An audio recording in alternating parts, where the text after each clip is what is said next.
জম্পুজলা গঙ্গারাম পাড়া এলাকায় দুই নাবালিকা গণধর্ষণের সাথে জড়িত চতুর্থ অভিযুক্ত গ্রেপ্তার করল কোলাঘাটি বিধানসভার শ্রীনগর থানার পুলিশ। জানা গেছে, শ্রীনগর থানার অন্তর্গত জম্পুজলা গঙ্গারাম পাড়ায় চা বাগানে গত 13 এপ্রিল আম্বাসা এবং খুমলুঙ্গের দুই নাবালিকা জম্পুজলা গঙ্গারাম পাড়া চা বাগানে 7 যুবকের দ্বারা গণধর্ষণের শিকার হয়েছিল। পরে ধর্ষিতা নাবালিকার পরিবারের পক্ষ থেকে 14 এপ্রিল শ্রীনগর থানায় 7 অভিযুক্তদের বিরুদ্ধে লিখিত আকারের ধর্ষণের মামলা দায়ের করা হয়।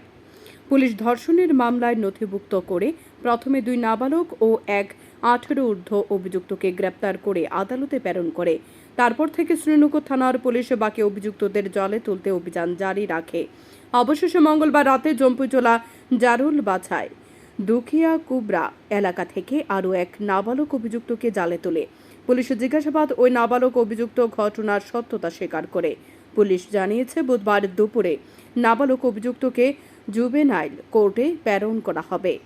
এই ধর্ষণের মামলায় তদন্তকারী অফিসার বুধবার সকালে সাংবাদিকদের সামনে সম্পূর্ণ তথ্য তুলে ধরতে গিয়ে জানিয়েছেন, এই ধর্ষণের মামলায় এখন পর্যন্ত মোট 4 জন অভিযুক্তকে পুলিশ জালে তুলেছে। বাকি আরও 3 অভিযুক্তকেও পুলিশ খুব শীঘ্রই জালে তুলবে বলে আশা ব্যক্ত করেছেন। গত 13/4/2024 গঙ্গারাম পাড়ায় একটা ধর্ষণকাণ্ড সংঘটিত হয়েছে।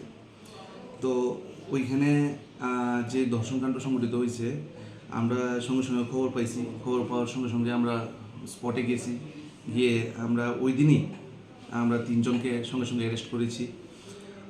যে কেসটা এর পরিপ্রেক্ষিতে একটা যে কেস রেজিস্টার হয়েছে, Srinagar PS case number 2024 SRN 06 dated 16/4/2024 under section 376D of IPC and 606 of POCSO Act 2012।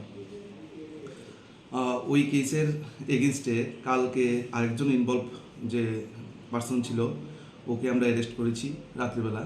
আজকে সকালবেলা কোর্টে ফরওয়ার্ড হবে।